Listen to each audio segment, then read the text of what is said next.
Welcome back to BizChain, the channel where we break down business, finance, and cryptocurrency so you can stay ahead of the curve and make smarter moves with your money. In today's video, we're talking about one of the most common questions people ask when they first enter the crypto world. How do you actually buy Bitcoin? If you've ever thought about getting into cryptocurrency but felt overwhelmed by all the complicated terms, endless platforms, and constant market fluctuations, don't worry, you're in the right place. This guide is designed specifically for beginners, and by the end, you'll not only understand how to buy Bitcoin, but also how to keep it safe and what to expect as you begin your journey. Let's start by putting Bitcoin into context. Bitcoin isn't just a random internet coin. It was launched in 2009 as the first ever decentralized digital currency. Its entire purpose was to create money that isn't controlled by any single government, bank, or corporation.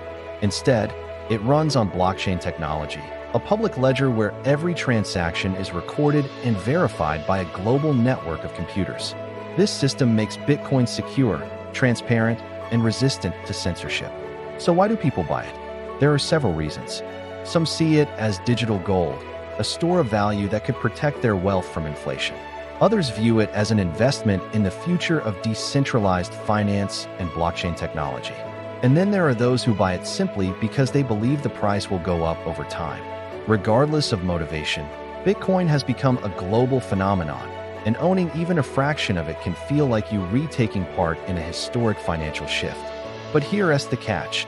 Buying Bitcoin can seem intimidating if you've never done it before. There are exchanges, wallets, passwords, security warnings, and a lot of misinformation floating around online. That's why understanding the process clearly is so important. When you begin, the first thing you'll encounter is the concept of an exchange. Think of an exchange as the digital version of a stock market, except instead of buying shares of Apple or Tesla, you're buying digital currencies like Bitcoin. These exchanges allow you to convert your local money, whether that's dollars, euros, pounds, or bear, into Bitcoin. They also give you access to charts, balances, and sometimes hundreds of other coins. The most popular exchanges that beginners use today include Coinbase, Binance, Kraken, OKX, and a few regional platforms depending on where you live. The right choice usually comes down to three things: ease of use, security, and fees. Some exchanges are designed for people who want a simple, straightforward interface, while others have advanced trading tools with complex charts. But don't let that overwhelm you. If you're a beginner, the user-friendly platforms are usually the best place to start. Once you've chosen where to buy, you'll need to create an account. And here's where a lot of beginners are surprised. Buying Bitcoin is not as anonymous as many people think. To comply with regulations, most exchanges require something called KYC, or Know Your Customer. That means you'll need to verify your identity by uploading an ID, like a passport or driver's license, and sometimes even a selfie. It might sound like a hassle, but it's done to prevent fraud, money laundering, and to keep users safe. Once that's approved, you'll have full access to the exchange. At this stage, you'll need to deposit money. Exchanges usually allow you to connect your bank account for a direct transfer, or sometimes you can use a debit or credit card. Bank transfers are often cheaper, while card payments are faster but can come with higher fees. The amount you put in is completely up to you, but remember this: you don't need to buy a full Bitcoin. Since one Bitcoin is worth tens of thousands of dollars, most people start small by buying fractions of Bitcoin. These smaller units are called Satoshis, named after Bitcoin's mysterious creator, Satoshi Nakamoto. For example, with just $50, you can own a piece of Bitcoin. Now, once you fund your account, you can finally purchase. On most exchanges, there's a simple buy button where you enter the amount you want, confirm, and just like that, you own Bitcoin. It usually appears in your exchange balance instantly. That moment can feel exciting because you've officially joined the world of crypto. But your journey doesn't end there. In fact, the most important part begins right after. One of the biggest mistakes beginners make is leaving all their Bitcoin on the exchange. Technically, when your coins are on an exchange, you don't fully own them. The exchange holds the private keys, the digital passcodes that prove ownership. If the exchange ever got hacked, shut down, or froze accounts, your Bitcoin could be gone. This is why seasoned crypto users always say, not your keys, not your coins. To truly own your Bitcoin, you'll want to transfer it to a wallet. Wallets come in two main types: hot wallets and cold wallets. Hot wallets are apps or software you can install on your phone or computer. They're connected to the internet, which makes them easy to use for everyday transactions. Examples include Trust Wallet, Exodus, and MetaMask. Cold wallets, on the other hand, are physical devices like USB sticks that store your Bitcoin offline. Popular ones include Ledger and Trezor. Cold wallets are considered the safest option because they can't be hacked remotely, though they do cost money up front. Think of it like this. Keeping Bitcoin on an exchange is like leaving cash in someone else's safe.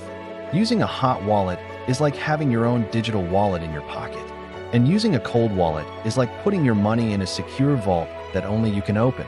Now let's talk about common pitfalls.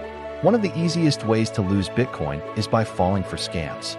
There are fake websites, fake apps, and fake promises of guaranteed profits. Always double-check URLs and never send your Bitcoin to someone who claims they double it. Another critical point, never share your seed phrase. When you set up a wallet, you'll be given a list of 12 or 24 random words. That's your ultimate backup. If someone else gets it, they can take all your Bitcoin. Keep it offline, written down, and safe from prying eyes. Another challenge is dealing with Bitcoin's price volatility. Bitcoin is famous for its ups and downs. It can rise by thousands of dollars in a week, only to drop just as quickly. This scares some beginners into selling too soon, while others panic buy at the top. A more balanced strategy that many people use is dollar cost averaging. That simply means buying small amounts regularly, regardless of the price. Over time, this smooths out the highs and lows, making your investment less stressful. So, now that you know the basics, what does it feel like to actually own Bitcoin? For many, it's empowering. You're participating in a financial system that doesn't rely on banks, borders, or governments. You're holding a piece of an asset that has been called the best performing investment of the last decade. But it also comes with responsibility. There's no customer service line if you lose your password, and no one to call if you send Bitcoin to the wrong address. That's why education is your biggest investment. The more you learn about how Bitcoin works, the safer and more confident you'll feel. Read about blockchain technology, understand how wallets function, and stay updated on news that affects the market. This knowledge will protect you far more than any price prediction ever could. As we wrap up, let's take a quick recap. Buying Bitcoin as a beginner in 2025 is easier than ever, but it requires some basic knowledge. You choose a trustworthy exchange, verify your identity, fund your account, and make your first purchase. From there, the most important step is securing your Bitcoin in a wallet you control. And finally, remember to avoid scams, manage volatility with patience, and treat this as a long-term journey. That's it. You now have a clear picture of how to buy Bitcoin as a complete beginner. If this video gave you value, make sure to hit that like button, subscribe to BizChain for more crypto insights, and drop a comment below. Are you planning to buy Bitcoin this year, or are you waiting for the perfect moment? Thanks for watching, and I'll see you in the next one.